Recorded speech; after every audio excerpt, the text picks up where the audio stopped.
Hey guys, so just before we get into today's video, I wanted to say that of all the people who have helped me see the intellectual flaws in atheism, none has impacted me as much as William Lane Craig. Oh, fucking Christ. William Lane Craig has enlightened you on the failures of atheism, or the intellectual dishonesty, or the intellectual shortcomings of atheism. I can just tell this video is going to be really bad and tone deaf. I mean, this isn't even what the fucking video's over. The video is about unintended consequences of atheism. And I'm guessing that he's taking, pointers from William Lane Craig. This is going to be worse than William Lane Craig, because it's not William Lane Craig. That's bad enough already. It's somebody that has taken notes from William Lane Craig debates. Fabulous. I can't wait to find out what the unintended consequence of atheism is. I can't think of a consequence as far as not believing in a God. I can think of some things that you could possibly attribute to not believing in a God, but as far as just not believing in a God, I don't really see the consequences of that other than you just don't believe in a God. So if you want to fuck around and find out what the unintended consequence of atheism is,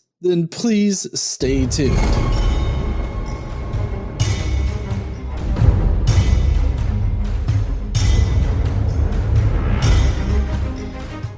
What's up, heathens? How ya doing? I'm the Godless engineer, and I critically analyze apologists' claims to give you the best arguments and information so that you can stand up and use your voice. Today, we're going to be taking a look at thoughtful faith. It's a Mormon or a Jesus Christ of Latter-day Saints, something or another church. I don't know. They don't prefer to be called Mormons. But I mean, the Mormon label has worked perfectly fine up until they decided, we don't like it no more. So anyways, Mormons. It's a Mormon channel. But this host is going to be going over the unintended consequence of atheism. Kind of curious as to what he thinks that is, because I just don't believe in a God, and I don't see any consequences because of that. I do have to figure out some things on my own, like figure out what I think is right, wrong, good, or bad. I have to figure out for myself what my purpose and meaning in life is. I don't have a nice little book to tell me about it, or to dictate, rather,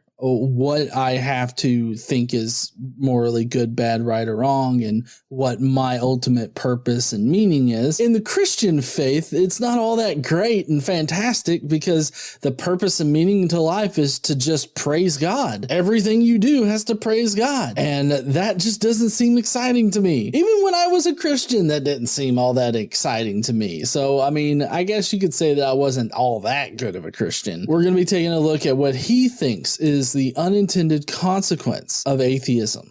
We all see the woke movement, and that's sort of the colloquial term for sort of this way of viewing the world, right? It's their term, which they get mad if you use now. So yeah, but wait, is it our term?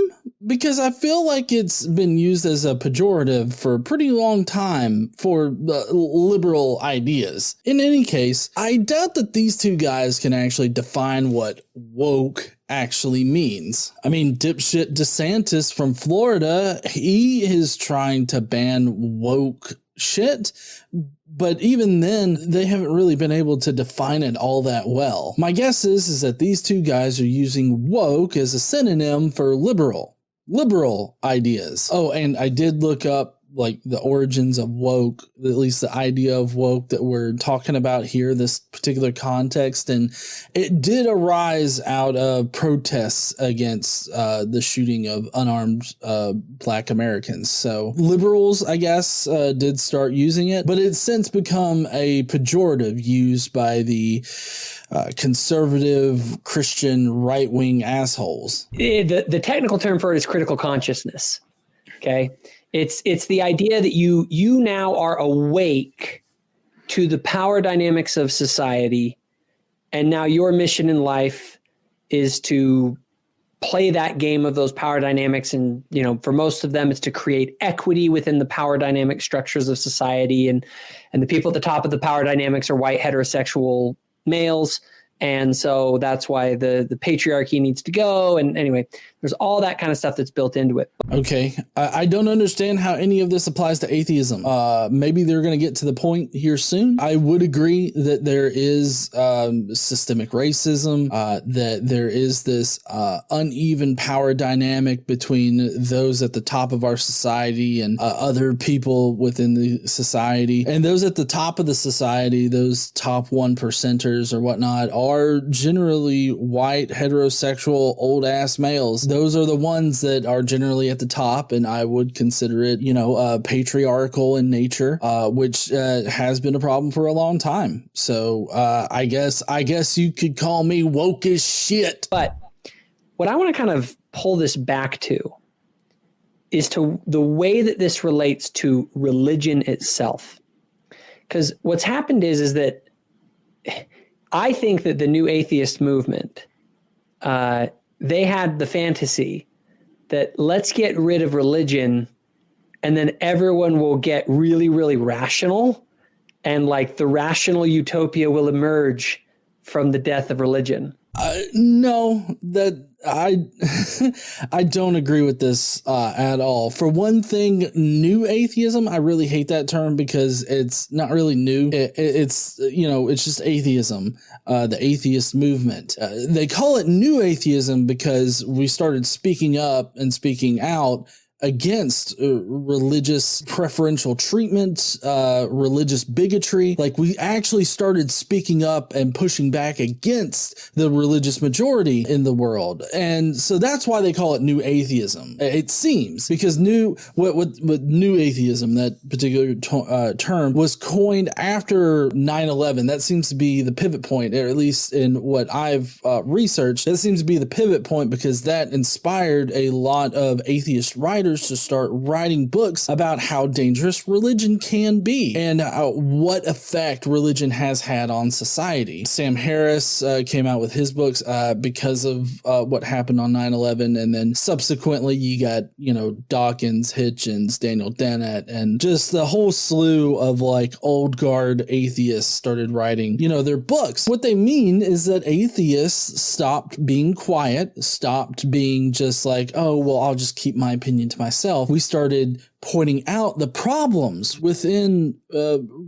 religion and the effects that religion has had on our society. And that's what they're complaining about whenever they use the term new atheism and all this other shit. Next, we don't have the goal of erasing religion from society. Some people might, like in the atheist community, want that to happen, but I know at least I don't. I don't want to erase religion from society. And finally, I think that the recent shakeups in the atheist community that show that just because you're an atheist, that doesn't automatically mean that you're rational or reasonable. It totally disproves this notion that we think that as soon as we get rid of religion, everybody automatically becomes reasonable and rational. It kind of seems like this host here hasn't actually talked to any atheists.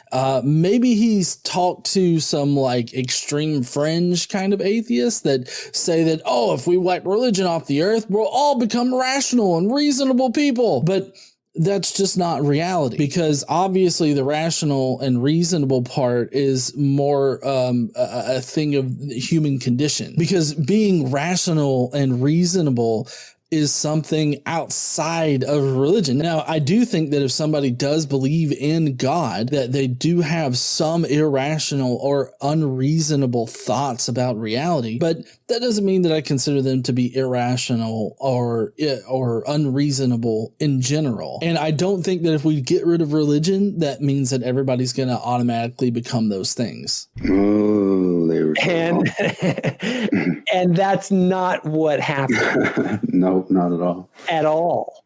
Mm-mm. Because humans are fundamentally religious creatures in a way. I've a fucking citation needed on this one. Like, we're fundamentally religious. I mean, I think that we're fundamentally gullible. I think that humans can be convinced of things that are not true very easily. And I would agree that people in general are fundamentally curious and they want to know answers for things about their reality. And God is just an easy answer to go to. I guess in that way, it could be fundamentally religious just because religion is an easy answer that will get people to shut the fuck up. That doesn't mean that it's the best answer. And it also doesn't mean that we shouldn't try to find better answers in general. So fundamentally religious, I would say fundamentally gullible. And no, totally. Like I wouldn't even say in a way. I'd say it all is, because there was a time frame where people always thought that was just like some phrase that you say to try to get you and got you.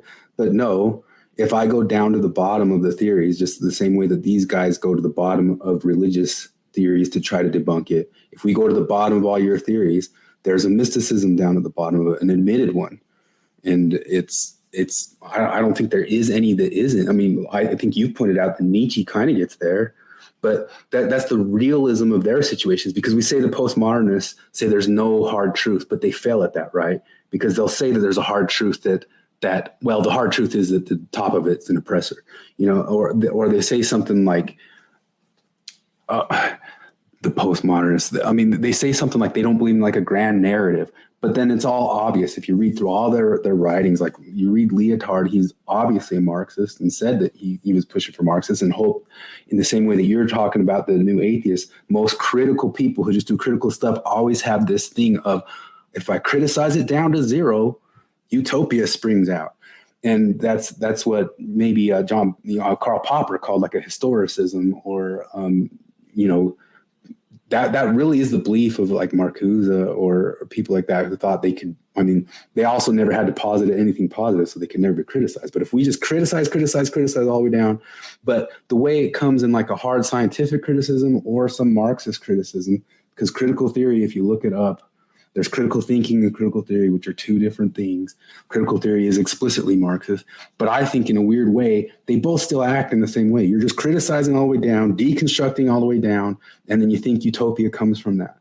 Fucking what? I didn't understand a goddamn thing he said. He just sort of rambled in every fucking direction that he could go, throwing out a whole bunch of fucking buzzwords. What I focus on as far as an atheist goes is the truth of reality. And I think that some of the things that he was talking about kind of speak to the truth of reality and some different perspectives on what that truth is and whether or not absolute truth exists and all this other stuff. I don't know about y'all, but I thought that it was kind of meandering across a whole bunch of different topics. But yes, we do drill down into the hard truth of religion and whether or not it represents reality. And he said that at the bottom of everything is a mysticism. Like, what the fuck does that mean? There's mysticism at the bottom of everything. And I think he threw out Nietzsche there and said that Nietzsche came close to mysticism or something like that. I don't even know what in the fuck that's supposed to mean. Like, mysticism at the heart of everything? Like, what the fuck is that? I just want to know what the truth of reality is. I do think that there's an absolute truth, of reality, but I don't think that we'll ever know that absolute truth. I think that we'll never know when we've attained absolute truth. So there's no way for us to know whether or not we have, hit that limit. But that doesn't have anything to do with mysticism, and wanting to know the truth of reality isn't mystical or magical or supernatural, which I think is kind of what he was saying, is that there's this supernatural element to reality. According to him, if you get rid of religion, utopia springs up. That's not what atheists think. And I also haven't heard what the unintended consequence of atheism is. Like, what are we going to get to the point here soon? Or like, are we just going to meander around philosophical topics as if you don't know which way to go or what to describe or whatnot? Let's throw out some more little fucking buzzwords. Postmodernist, Nietzsche, mysticism, drilling down to deconstruct bullshit. And you never posit anything positive. And utopia never comes out of that. And so going back to Nietzsche, like Nietzsche himself, like still, he didn't live up to his own standards, or he didn't, even a Dionysian cult came out of his own beliefs from Siddhartha and all that sorts of stuff. Like he got the closest mentally, in some sorts of ways, and it failed. It still didn't happen that way. It still became religious and a religious cult following. And I mean, you can develop a cult following out of anything. Also, unless Nietzsche is the one that set up the cult and did all that, then it wasn't Nietzsche's fault that a cult sprang up. It was some other crazy fuck out there that developed it. I don't know anything about the cult, so I don't know if Nietzsche set it up or not. But regardless of all that, I don't know what this has to do with atheism. I guess he's maybe pointing out that even atheists end up to be like religious in nature or culty or something like that, which, I mean, I think that this is kind of a consequence of being a social creature. I think that the development of these kind of rituals and all this other stuff is something that naturally happens to social creatures. We see this in chimps. Chimps, they have also developed certain rituals and stuff like that when we've been observing them. So I think that it's just a consequence of social creatures, not like humans are at their core, religious in nature. I think that because we're social creatures, we develop these rituals and all this other stuff. Like, it's very easy for us to develop these rituals. That doesn't mean that religion comes naturally to us. I just think that ritualistic behavior comes naturally to us because that's fundamental or easy to do for social creatures. Well, anytime you're trying to posit something positive, there's a religious element that comes out of it, right? Simply because if you're going to posit something positive, you're going to posit that there is some way that it should be. The idealism, but like I said, because that idealism, you can say, hey, look, you're kind of doing religion. But what I'm also saying is that if you go back to Hegel and Marx, they're pulling from all sorts of weird Hermetic mystics. Like they were the whole entire time. But even beyond that, we can just say, how it acts in the universe still. It's still like a religious idealism. So I think what they're trying to say here is that positing any kind of system for how you're supposed to act or what's acceptable or normalized in a community is an inherently religious act. And I don't think that that's the case. I think that you can do all those things without religion. I do think that religion can be used to control people in that way, but I don't think that religion is the only vehicle that we can use in order to normalize certain behavior in a society or to prescribe certain behavior in a society. It's just one way. It's a really effective way to control people.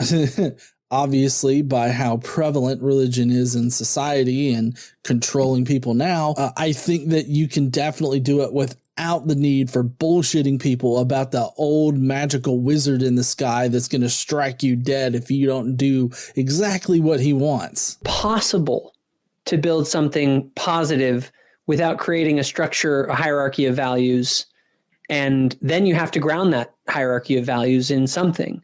And there's always like an imagined, utopia or savior moment. There's always an imagined getting there or something like that. And so there's always an imagined utopia and then they were also talking about grounding it. I feel like this particular section of this video just was all over the place. As you can tell, I mean, this is only a clip from a larger, I guess, discussion that these two guys had. But in this particular section, like, they just seem to be going all over the place as far as the philosophy goes. You also didn't hear anything about the unintended consequence of atheism, which I'm wondering if the unintended consequence of atheism is actually just religion in general. Like, regardless of whether or not you wipe religion out of society, you still end up with religion. And I really don't see that. But also, even if people are still religious in some kind of way, if you take out all current religions, I think that different religions would spring up in the future. Like, if people are prone to creating religions. So the fact that you could wipe out all the information about religions now, and 1 or 2 generations later, and then people start creating religions, they're going to be totally different religions. They're not going to be the same religions. That's because these religions are creations of human minds. They are not representative of reality. What is representative of reality is what can be shown through the scientific method, through describing our reality to the best of our abilities with our limited human experience. If we were to wipe out without all scientific knowledge right now, we would eventually get back to the exact same place as far as our understanding of reality, because these things are the truth of reality. Like the way electricity works, the way the water cycle works, the way all of these natural phenomena work. Those are just things that would occur